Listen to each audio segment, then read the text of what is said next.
The investigation into the London interbank offer rate, the Libor rate, seems to be gathering pace every day. There is material being unearthed in Canada, in the US, in Japan and here in the UK. Nick Motson of Cass Business School has been following developments. Nick, why does this matter? Well, Libor is the key benchmark we have for interest rates. It's used for everything from the abstract derivatives market through to corporate loans, corporate bonds. It's endemic in most of the products that we see out there today.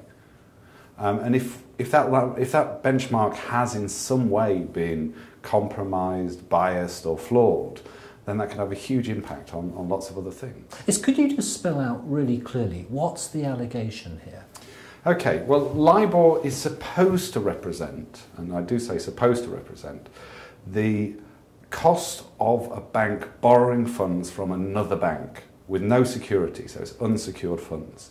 And what happens is on a daily basis, the British Bankers Association collect these rates, everything from overnight funds to 1 year funds, for 10 different currencies. And the way they do that is they ask banks what rates they would have to pay. The banks submit these rates and then they chop off the highest and the lowest ones. So in the case of sterling, 16 different banks give these quotes in. They take off the top 4 and the bottom 4 and average the rest. Now you would think that would be impossible to manipulate, because if you try to put in a higher rate, then you would appear in the top quartile, so your rate would be ignored.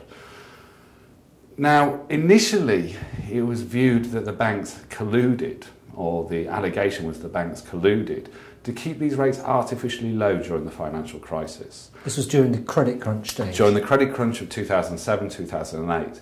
And it was thought that they kept the rates low to sort of show that they were more healthy and that they weren't having to pay too much to borrow money from other banks. And if this was the case, it's hard to see really who the winners and the losers are, because if banks are saying it doesn't cost us as much to borrow money, yet they're lending to their customers at lower rates, then they're probably going to lose out. But the investigation has been going on for more than a year.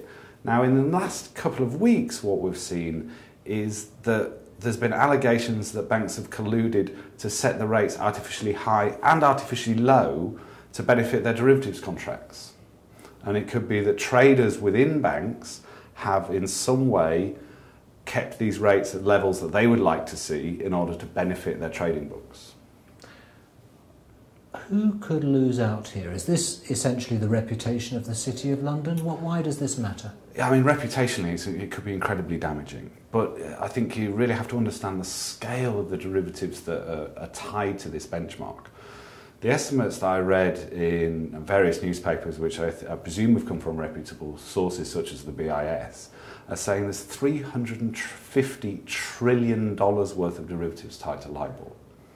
Now, to put that into context, even if those rates have been moved by 1 basis point, or 0.01%, that's $35 billion. Now, one side will win and the other side will lose. If it's a side that has lost, then they're probably going to try and claim some form of compensation, one would have thought. If they've won, they're not. So reputationally, this could be awful for the bank. Okay, so what should we be watching out for? What happens next? Well, I think the next thing to look for is more releases from the banks, and actually maybe some more information coming from the regulators themselves. The regulators have been incredibly quiet about this. Most of the news seems to be leaking out of institutions who've either suspended people, or in fact a couple of broking companies in London have suspended people as well. So it would be nice to get some clarity from the regulators exactly what they're investigating.